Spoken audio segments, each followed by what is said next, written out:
everything stops at a moment of enlightenment or a moment of awareness. There is spaciousness. Spaciousness in which to be aware of thoughts without identifying with those thoughts, that those are my thoughts or those are your thoughts, or that those are thoughts that we need to act on or to not act on. And this is the spaciousness of mindfulness and detachment. If you're someone whose life is falling apart, you need to listen to this. You need to watch this video. In the same way, if you're someone who's everything's coming together, everything's going well in your life, you need to stop and listen to this. And this is not about me. In the same way that this is not about you. The truth is beyond you or me. The truth is also beyond the body and beyond the mind. Theoretically, we can understand this and approach this in many, many different ways, right? So we have the scientific approach, interesting scientific approach, that this body is with the environment. That's a reality. That's concerned with the truth. That's concerned with the natural law, the law of the nature or the original nature, that this body and the environment are. Now, the moment that you start to bring that theory into your mind and work with that, well, you might as well be on a ayahuasca ceremony in Peru, because that's trippy stuff. That's wild. That's completely wild, that this body is not separate from the environment, and that is the way that it is. So the Buddha doesn't teach us. I'm a Buddhist monk, so when I say that, I'm not really talking about believing in thoughts. And being a Buddhist also is not really about believing in thoughts about Buddhism, and that's why the Buddha taught in the way that he did, or they did. So the Buddha taught practice. Buddhism is a practice. And the Buddha encouraged us to be like gardeners. When you take up the responsibility of Buddhist practice, you're taking up the responsibility of having a garden and taking care, working with, managing, involved with that garden. So what is a garden? Firstly, a garden is decomposed bodies, right? Dead bodies of trees, dead bodies of flowers, dead bodies of dinosaurs. That's what the soil is, decomposition of life, of bodies, right? So you start off with all this crap, all this garbage, all this mess, the mess of your life. And whether you are a millionaire or whether you are, dealing with suicidal ideation and kind of on your last bungaroo, right? Your last peso, everything is going to fall apart. Your success will fall apart. Your failure will fall apart. So we shouldn't fixate. If we fixate too much on that success or that failure, we're not going to be a very good gardener. And it's likely that things are going to get out of control. So we start off with this mess of our success, this mess of our failure, this mess of our pride, this mess of our skillfulness, this mess of our unskillfulness. Whatever it is, it's a mess. And when we are mindful enough to look at reality, the reality of this body and mind, you will find that out. You will experience that. So firstly, we're brave enough, heartened enough.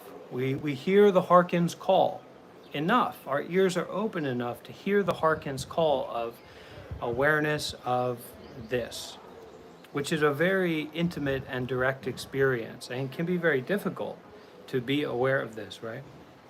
So we listen to the hearken's call, and we find out as practitioners, as people on this path, maybe Buddhist, maybe Hindu, maybe Reiki chakra kind of sound bowl lifestyle. That's cool too.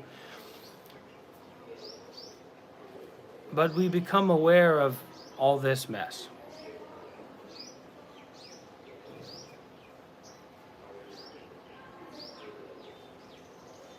Now, the problem that we immediately run into, for sure, is that we identify with this mess.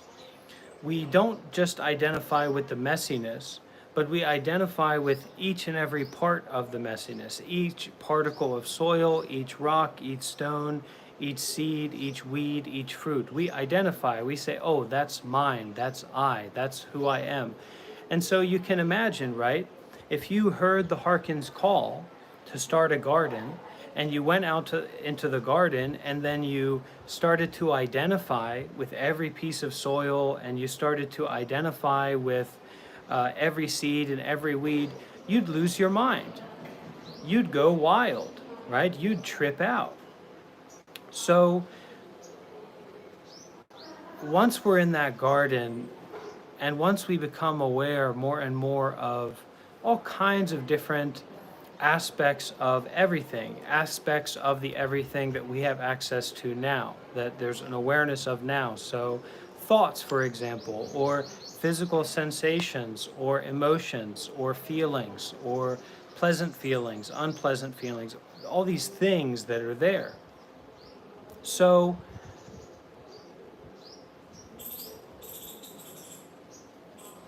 sounds, sights, smells, tastes, feelings of touch. There's so much mess in a garden. That's kind of what makes a garden, right? A good gardener loves the mess, can face the mess, can work with the mess. So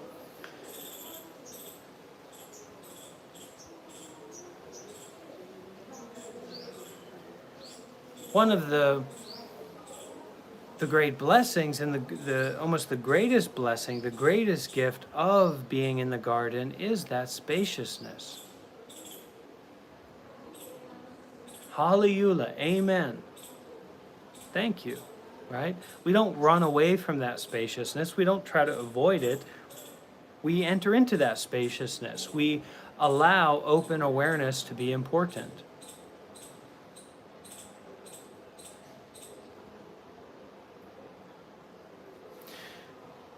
Allowing open awareness to be important is a very important factor in detaching from the phenomena in which there is an identification with or a grasping onto. So if this spaciousness or this open awareness, kind of like the natural power, the nature power, the fresh air, the sounds that are already there, the seeing that is already there, the lack of thinking, the lack of thoughts. When we connect with that, we say, oh, wait a minute, that's valuable.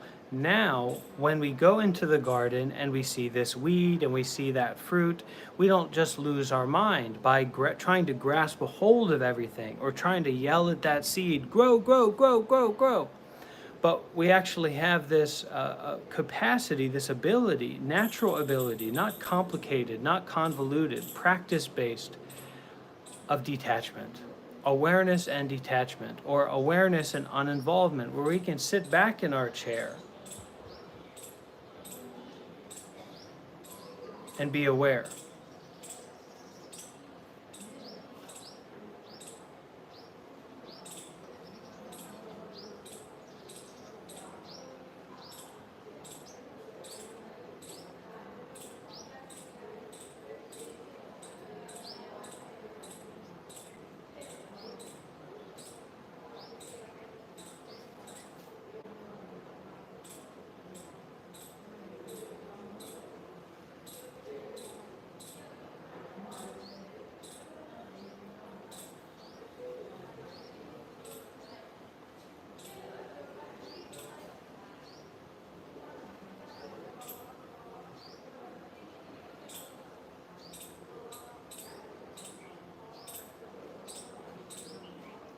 This is practice.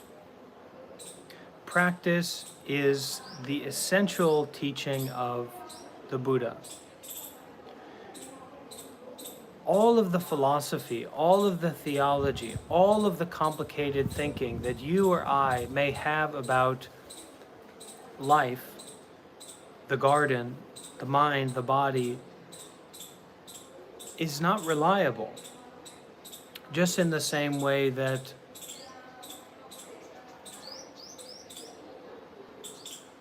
pleasure is not reliable. Open up the ears, open up the heart, hear the hearken's call. This is a very important teaching here, okay? Hear the hearken's call. And if you're here watching, following along, write it down, leave a comment. I hear the hearken's call.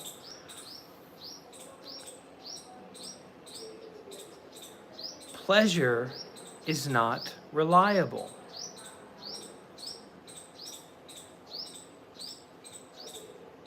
Pain is not reliable. Boredom is not reliable. Now, do we grasp onto, do we seek after, are we controlled by what is not reliable? Do we buy a car that is known to not be reliable? Do we buy a phone that is known to not be reliable? Do we believe in someone that is known to not be reliable? Do we believe in thoughts that have been shown to be unreliable? Do we nurture? Do we take care? Do we feed? Do we give our resources to an orange tree that is known to not be reliable? And something can only be known through our experience. It can't be known by thinking about it. That's called advertising. That's called being convinced by things. Buddhism is a teaching that is not reliable in itself, but through the practice of the teaching, through the serious application of the teaching, which is the practice,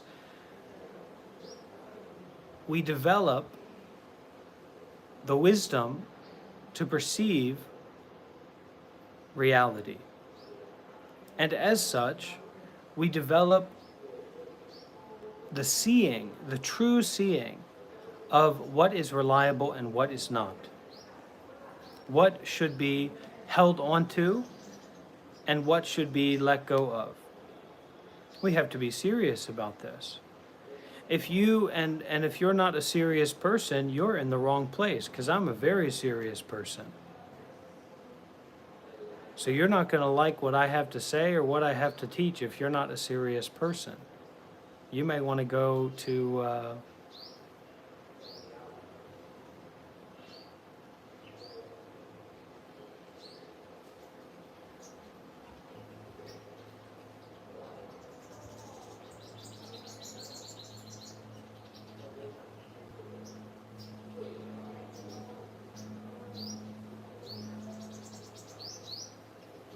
a place where seriousness isn't important, if that's your deal.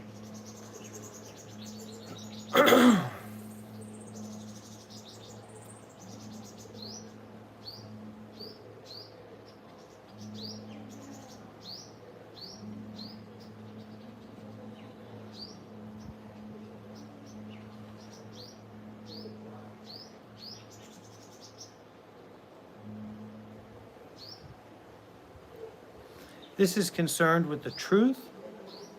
This is concerned with the natural law. So what is this?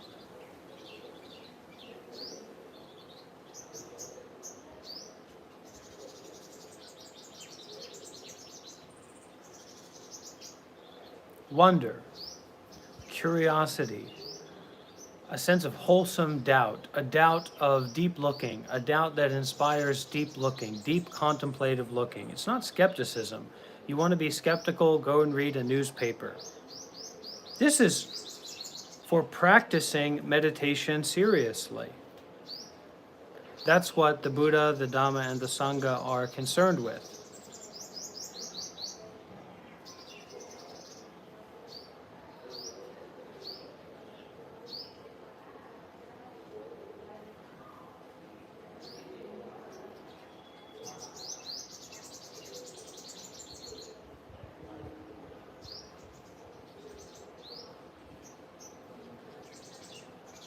You have to be brave. You have to be strong. You have to have an open heart to embrace the shit that makes the garden work.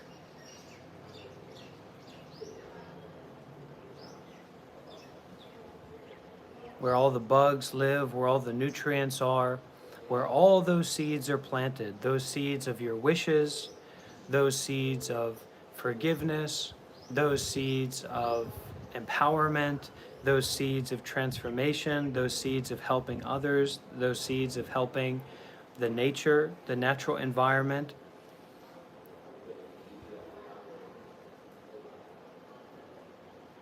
It's in the crap. It's in the mess. It's in the suffering. It's in the unsatisfactoriness. So are you brave enough? Are you daring enough to sit and face that suffering? Or are you brave enough to sit and face that everything? If you cannot go to the garden, if you cannot sit in the garden, if you cannot be in the garden, then you can't be a gardener.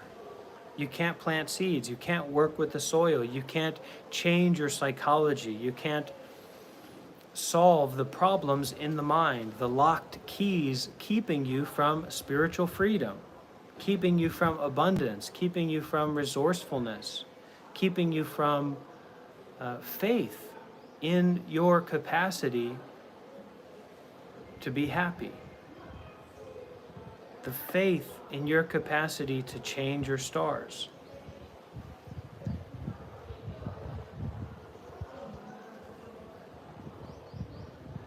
We have to learn through practice how to detach, how to stop believing in thoughts. That's a major message that I have for the people who are following me for whatever. You know, if I was a paranoid person, I'd really be freaked out because a bunch of people are following me. They're concerned with me. They're interested in what I'm doing, right? But I'm not afraid. I'm not concerned. I'm not worried about that because my concern with the Buddha, the Dhamma, and the Sangha, my concern with the path to enlightenment, to freedom, and the path of freedom is not about believing in thoughts. Who would you be? Where would you be? What would be happening if right now you stopped believing in thoughts, including that thought or that sound? So this believing is a kind of habitual grasping.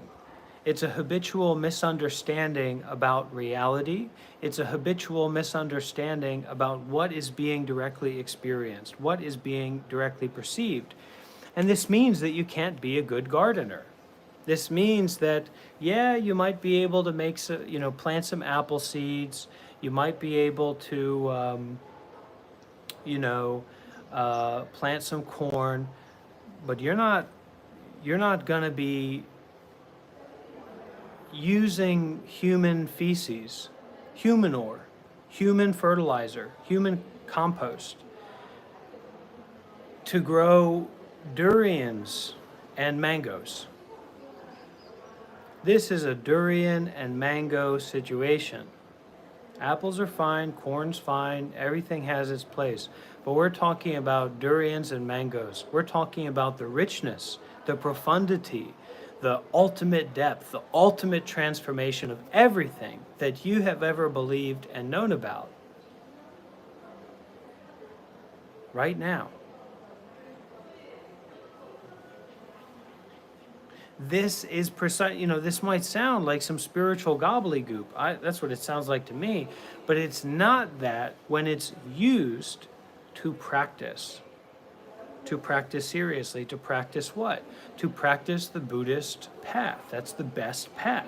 That's the number one path. If you can make use of it, if you can practice it, if you can walk that line, then that's the best line that you can go down. If you can't walk on that razor's edge of real Buddhist practice, then that's not the best, right?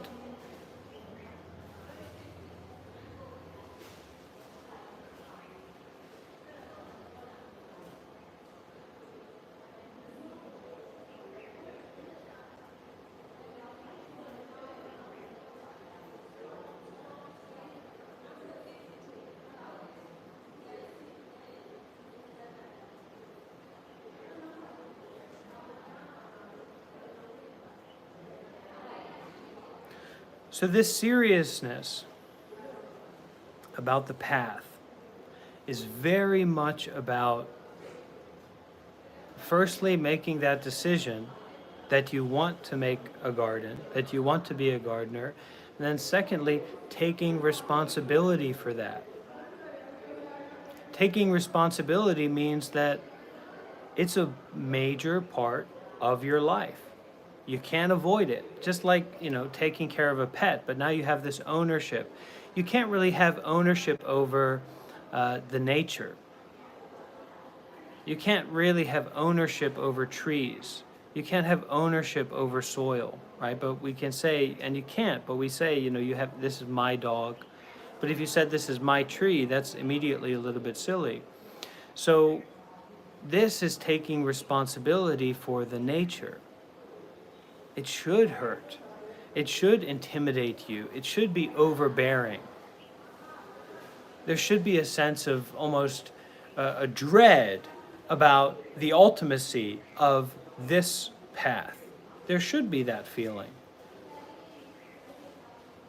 You should feel afraid of what this means, of what this asks of you, because it asks of you everything. It points to everything, and in that everything is the darkest brightness, the brightest darkness. You should not be a halfway crook. If you want to be a Buddhist, you've got to be a full-time crook. You've got to absolve yourself in the resolve to awaken, to transform everything.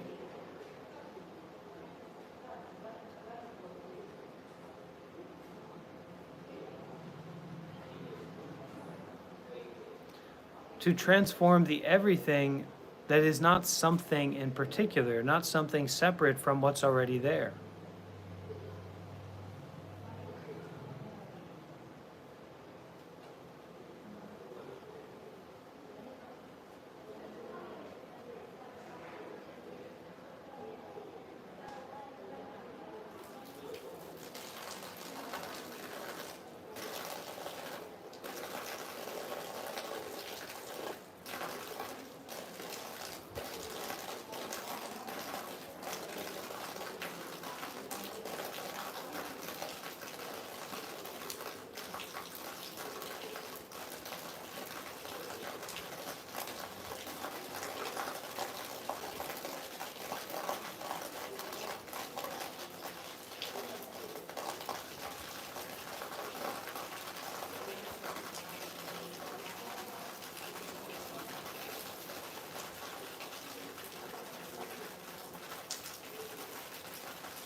We're all moving.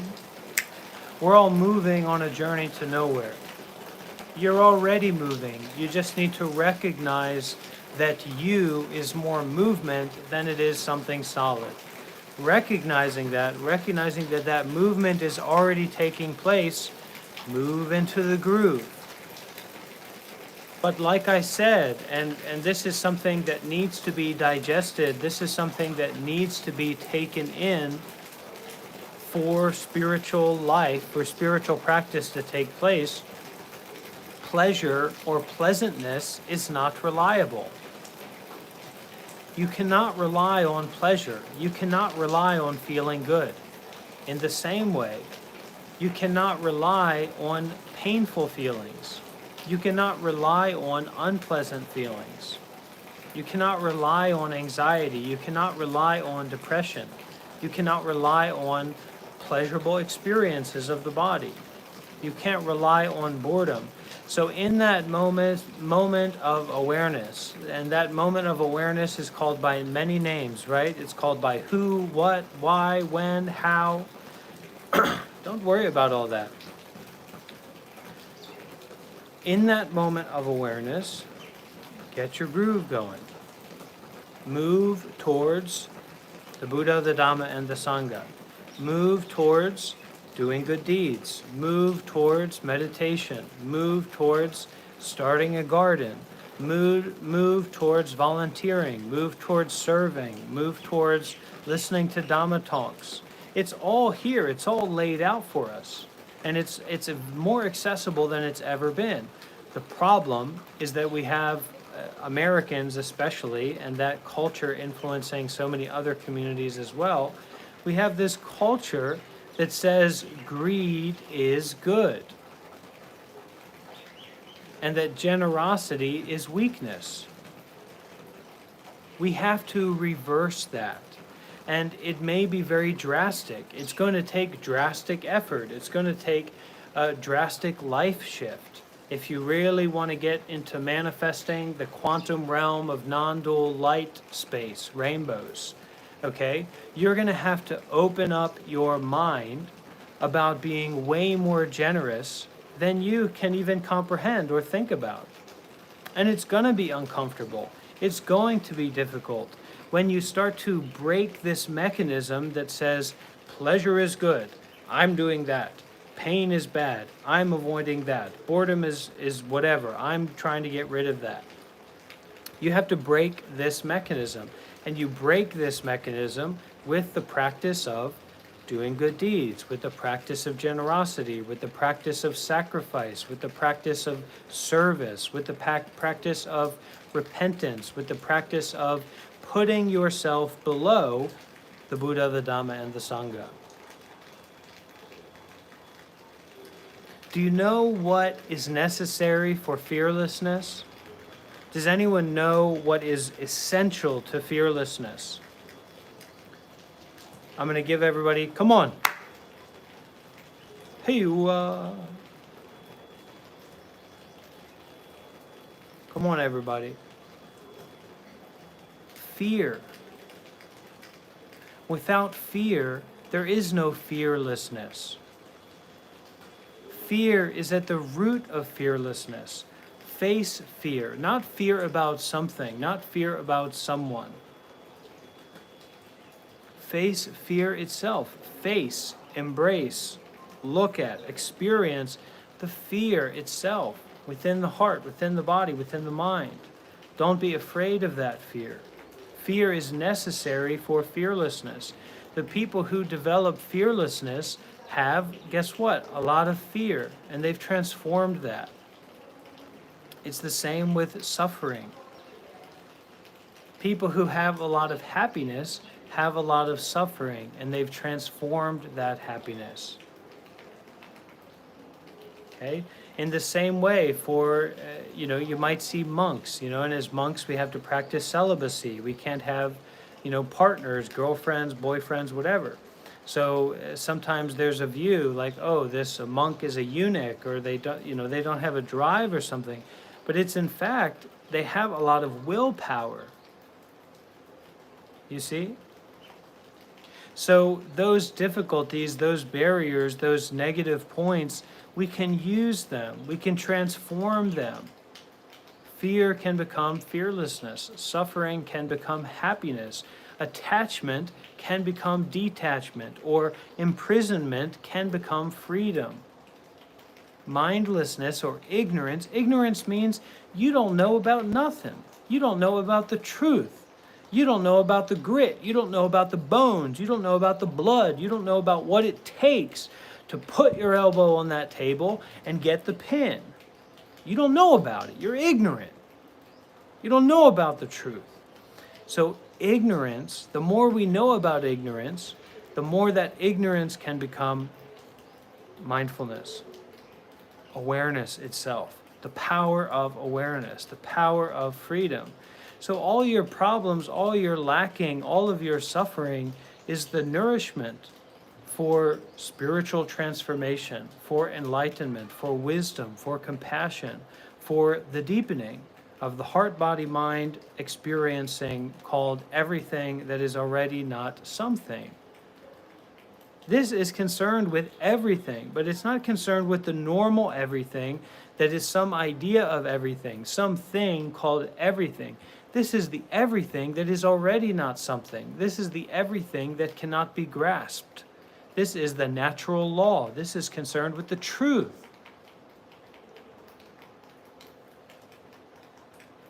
Buddhism is one of a kind. And it's three basic, what is Buddhism? It is doing what is good, doing what is right. It is not doing what is bad. And it is purifying the mind. And if you don't practice, it doesn't matter how much you listen, it doesn't matter how much you think, it doesn't matter how much you conceptualize. If you don't take the responsibility to practice, you're not going to have any fruit. You're not going to have any power. And then you're going to go off spouting nonsense and not helping. And you're going to waste your life. And you're going to have suicidal ideation. You're going to think about even ending your own life. You know how common this is in the West, in America, and probably around the world as well. So we've really got to take responsibility for this work and stop just this selfish and self-fixated and constant self-ideation. Why are you the most important person in the world? Why is what you think, your opinion, your idea about just vague thoughts the most important thing in the world? Thoughts are to be used only or not used only. Thoughts are impermanent. Thoughts are not satisfactory. And thoughts do not exist separately from everything. Okay? There's some monks, I think Ajahn Brahm, maybe even Thich Nhat Hanh, they talk about this. They say, listen, I know you're suffering. I know your life sucks. Try this. In the morning, go and look in the mirror. And I think Ajahn Brahm says, smile, laugh at yourself. And then maybe Thich Nhat Hanh, says, just smile at yourself with a mindfulness. Bhante Warapanyo says, wake up and look in the mirror and say, there's that idiot again. I love you. I'm here for you. We're going to make this work.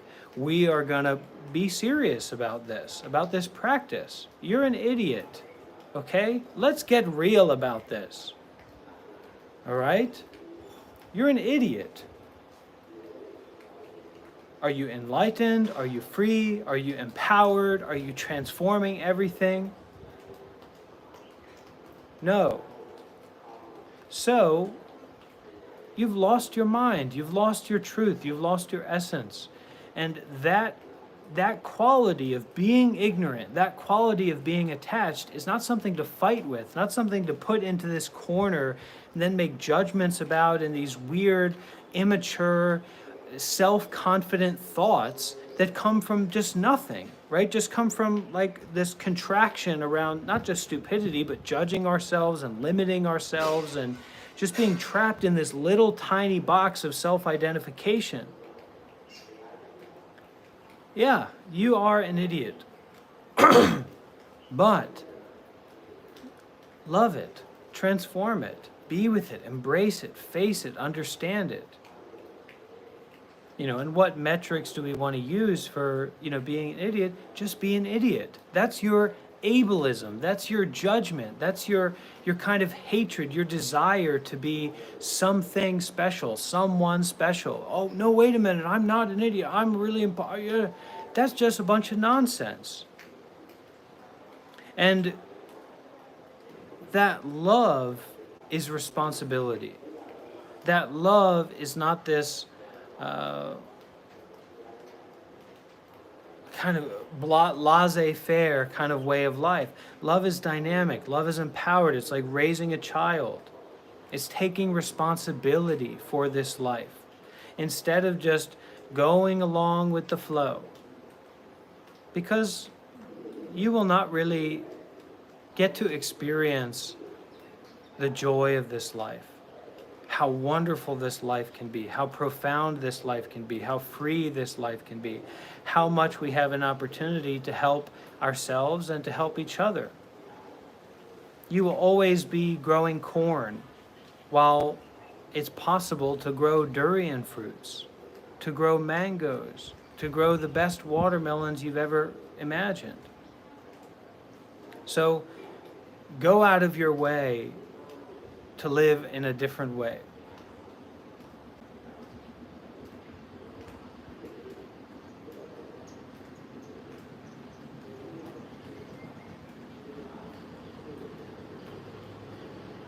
Don't be harsh with yourself. I'll be harsh with you, okay? But be serious about living life being a practice, not just something you're floating along with.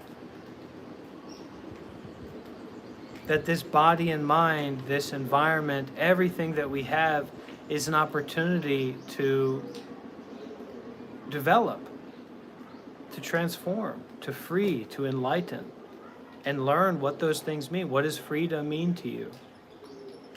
What does transforming suffering mean to you?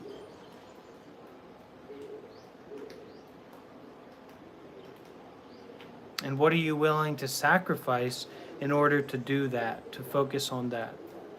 There's no sin because there's no soul, there's no self, there's no someone. That's just a fantasy book.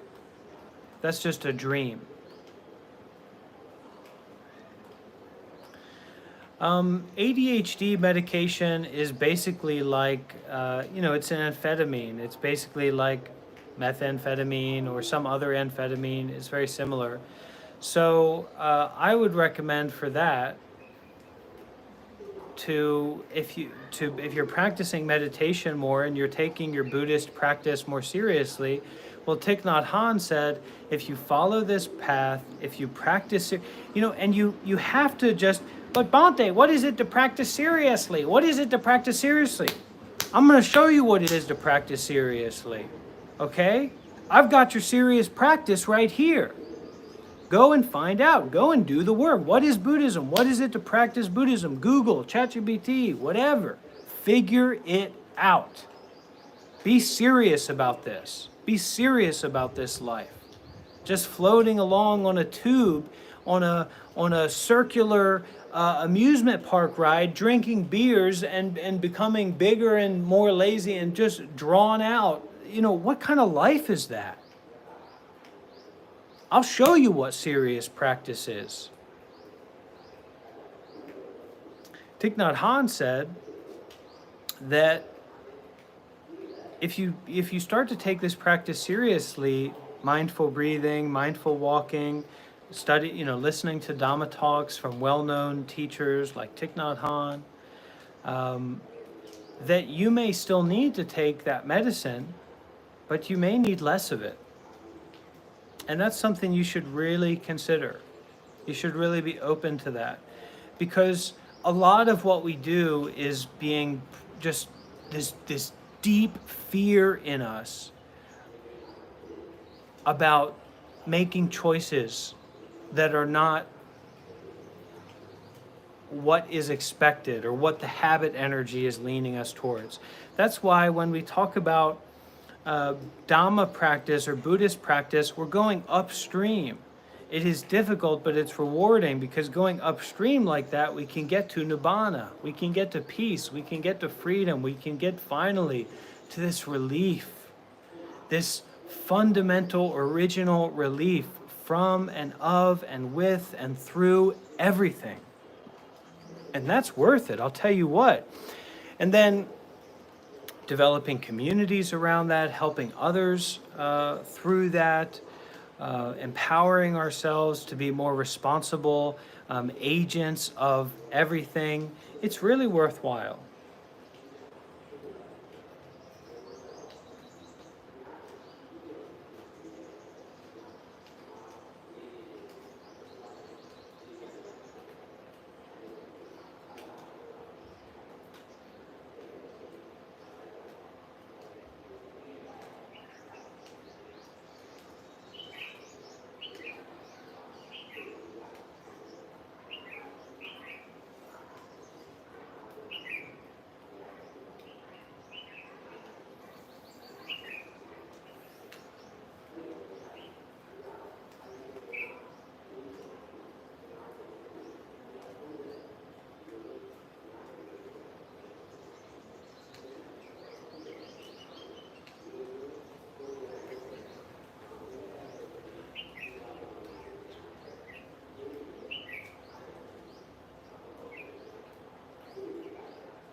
Well, Martin, I am live on Facebook as well, but the main place that I do my streams and my talks now is just through YouTube.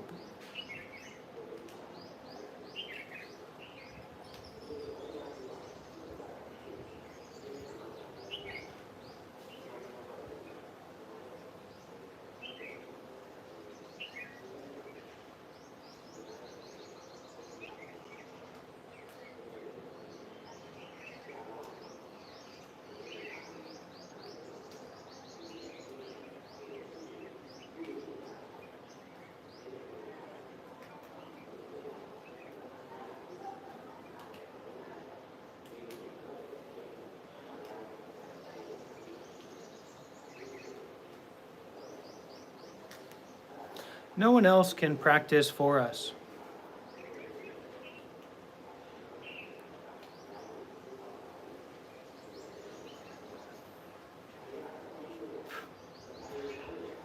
Okay, SGI, Nichiren, really I don't know very much about those traditions, but ideally what we want to do, okay, if we're in this, I can't tell you what to, I don't know what you should do. I'm living this way, and people are getting a lot of benefit from me living this way. People are supporting me to live this way as a monk. And some people are coming from America, coming from the West, to come and stay with me or to stay with the group here in India, which is just a temporary. Some people are following my teachings online and practicing meditation, or even trying to teach meditation. One word. Community.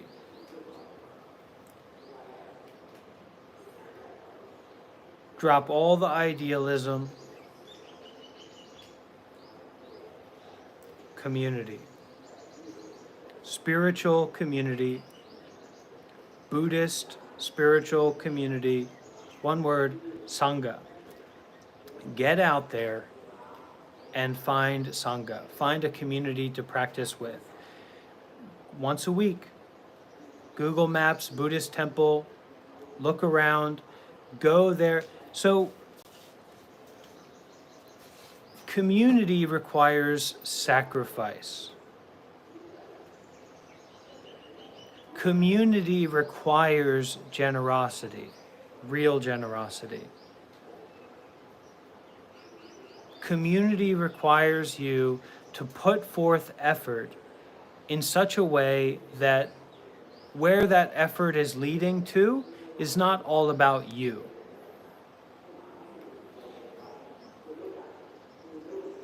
That's what we need. We need to taste that. We need to experience that.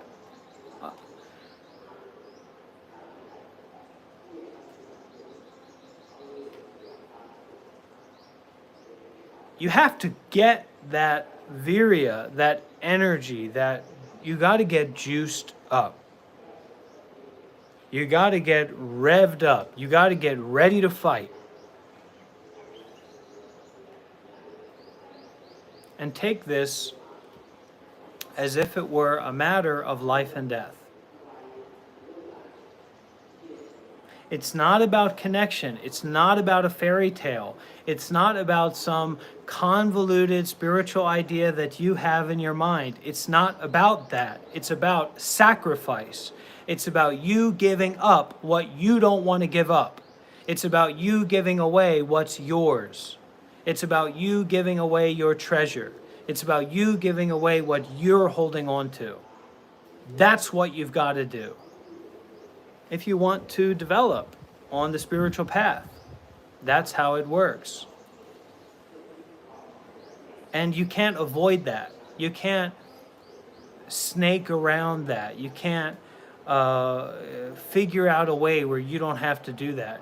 If you want to develop spiritually, if you want to develop insight, if you want to develop wisdom, if you want to become empowered, you have to sacrifice. You have to renounce. You have to give up. You have to detach. You have to abandon.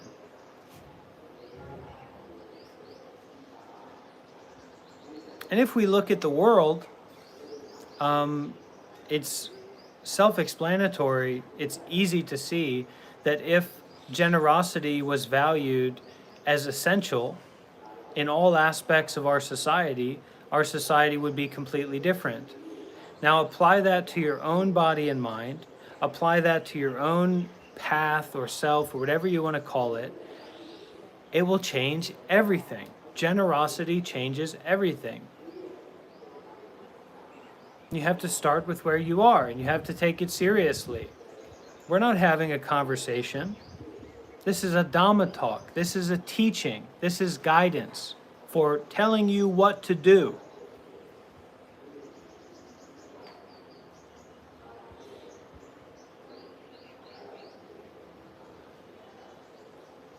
Period.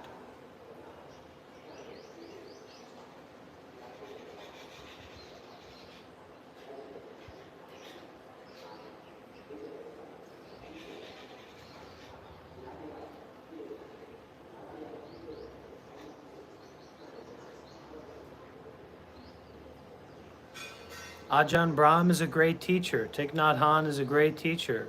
Plum Village tradition is wonderful. My teacher Sayadaw Ashino Tamasara is a wonderful teacher.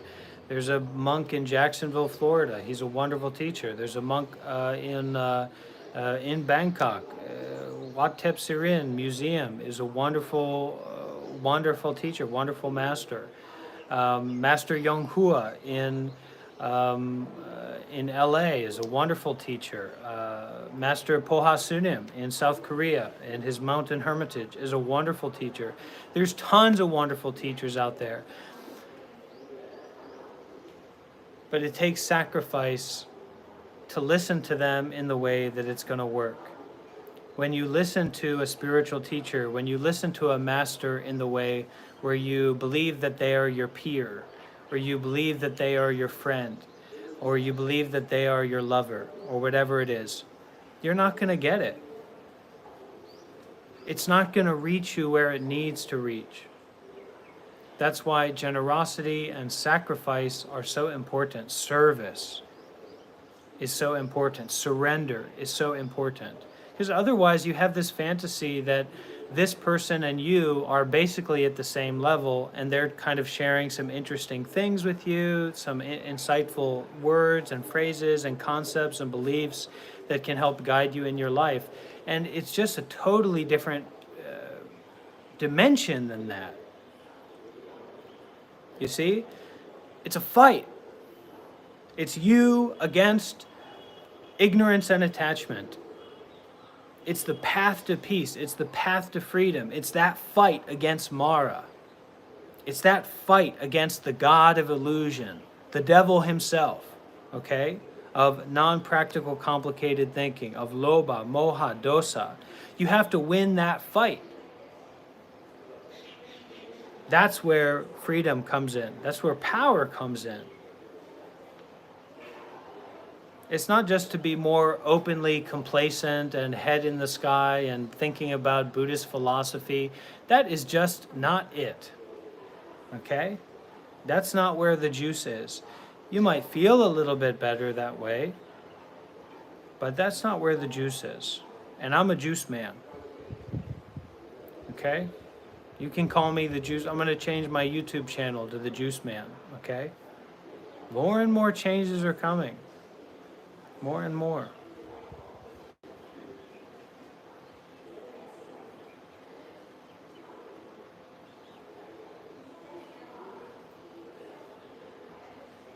No is very powerful. No is very important. If you can bring up a great no in the mind, a no that is about everything, a no that is towards everything, you can have very profound meditation practice that way.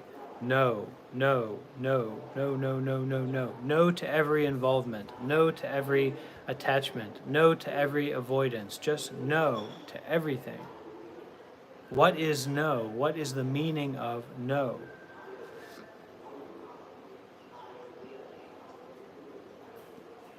And, you know, I can speak in many different ways, right? I'm an orator. The reason I speak this way, one of the reasons is, you know, I don't want to lead anyone along. I really want people to get a sense of what this takes and what this is about, the intensity of it, the heaviness of it, the wonderfulness of it as well. But unless you can be comfortable, be curious, be open to that intensity, you're just going to make problems eventually along the lines, you know, and I have enough problems.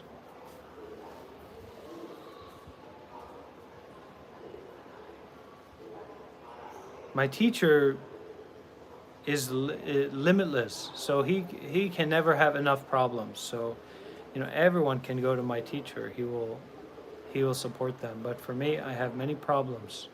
So I know what this path takes to really get the success and the freedom.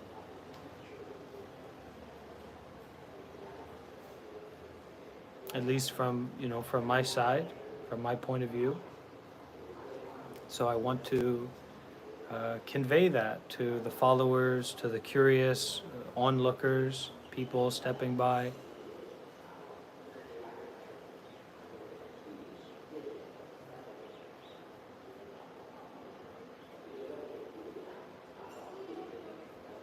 And as you may know, we have residency programs in our tradition.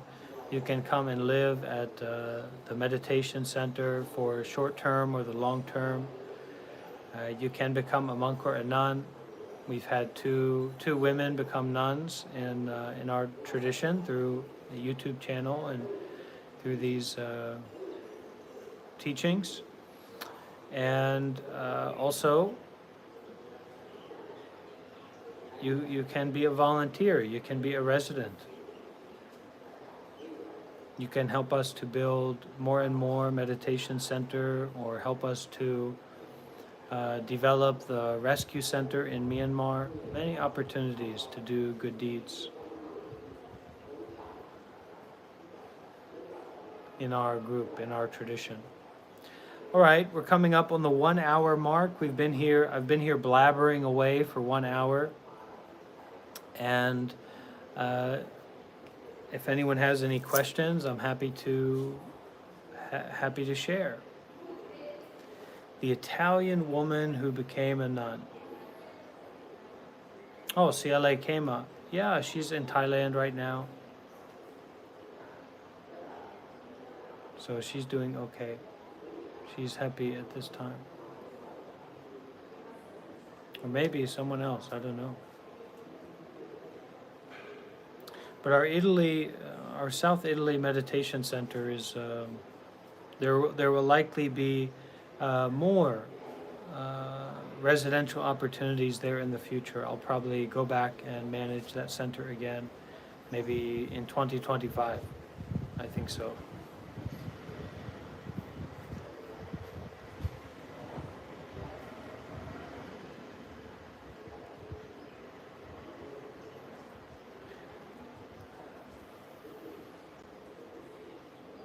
Questions? Any questions?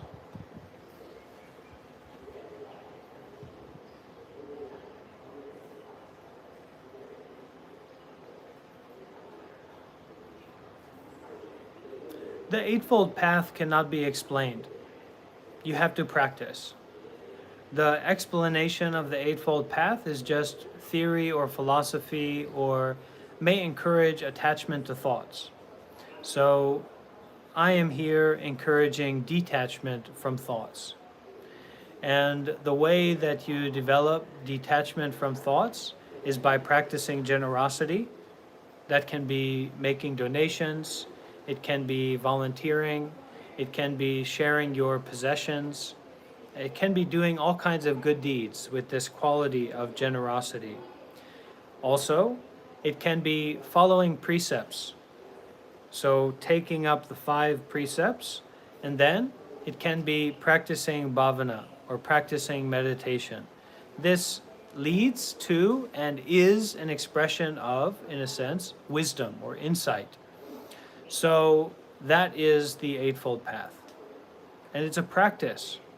And this is very difficult to digest, for the Western mind to digest, because we are a belief-based people in advertising, a kind of consumerist, media-based people. So the notion that you have to swing the bat rather than think about it is troubling. But that's the reality. I know through my experience that's the reality. So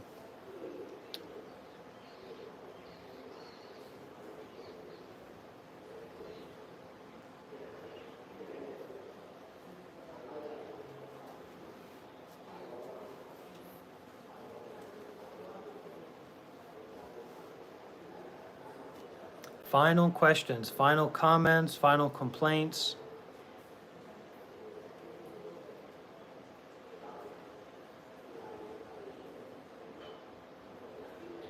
Bhavana is meditation. Samadhi is like success in meditation or absorption in meditation. Bhavana is samatha meditation, vipassana meditation, mindfulness meditation, walking meditation, sitting meditation, etc. Bhavana is mind training. And samadhi is kind of like the fruit of mind training, and then wisdom is the fruit of samadhi. So precepts are the fruit of generosity, and bhavana is kind of mixed in there. Bhavana is like advanced generosity and precepts. And then the samadhi is the fruit of precepts and generosity and bhavana.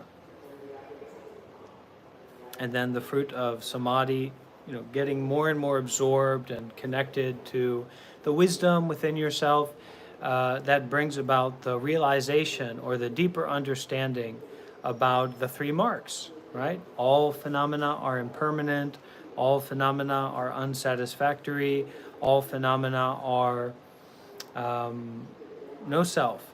But we've got a real arrogance problem. Human beings have a real arrogance problem. And in the West, phenomena doesn't mean anything. Impermanence doesn't mean anything. No self doesn't mean anything. And yet we just kind of throw these words up and then believe in them and say, oh, got it. See you later. Thank you. That's not how it works. We have to develop this quality of devotion find devotionalness in you and express it.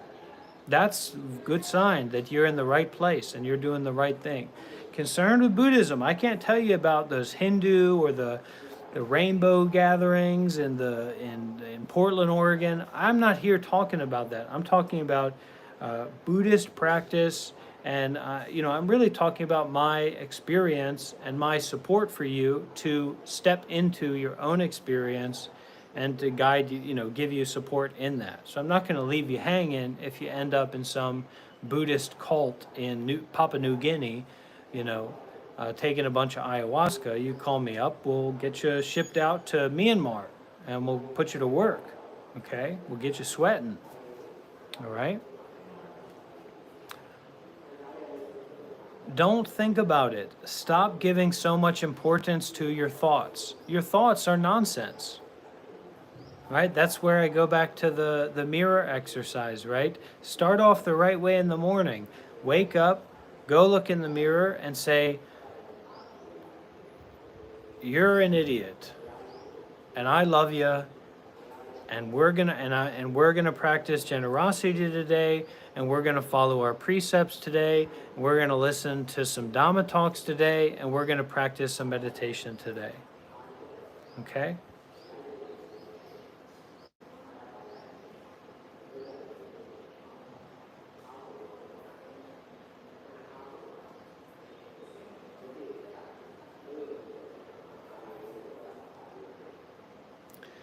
Growing up, I didn't have a lot of stability.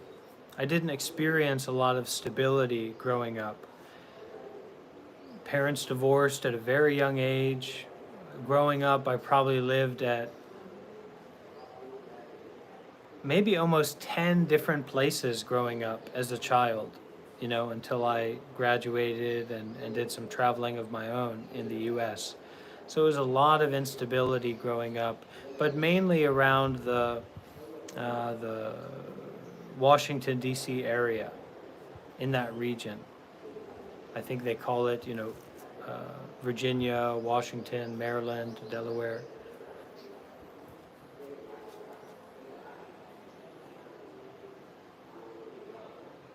And that influences my teachings and my approach and the way that I do things. But more and more, through that instability, is more and more clarity.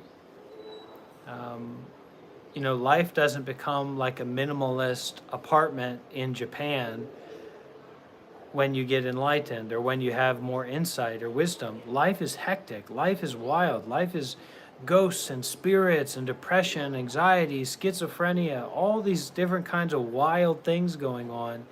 And the path leads us to the simplicity of the truth of awareness in the midst of all these different phenomena, without grasping onto them, without attachment onto them. Yeah, we can attract the negative spirit very easily. So if you have already attracted the negative spirit, you can't simply get rid of it, but use one of the best teachings that the Buddha taught. Practice metta meditation in your home. Practice loving kindness meditation in your home. That's what I recommend.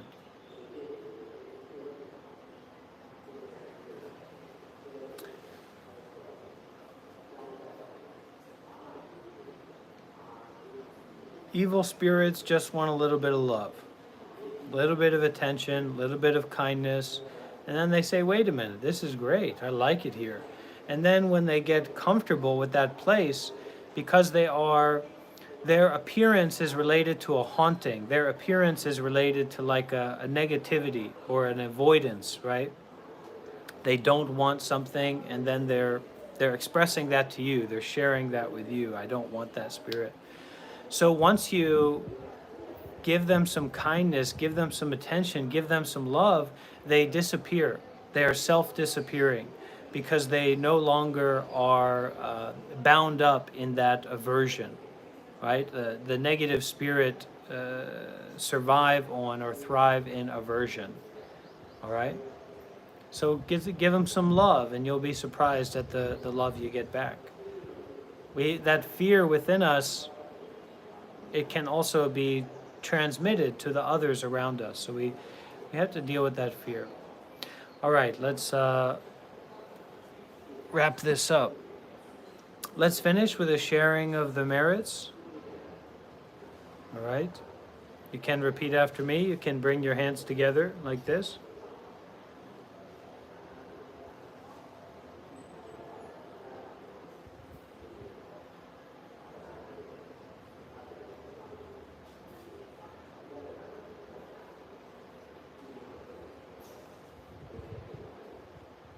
May all the merits that we have done till now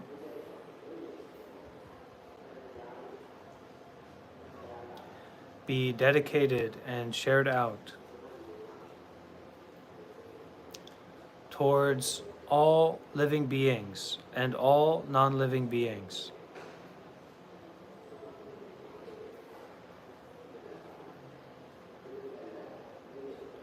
May spaciousness itself receive these merits.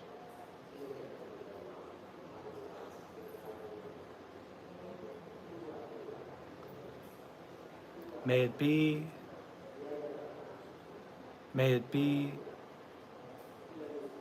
may it truly, truly be. Sadhu, sadhu.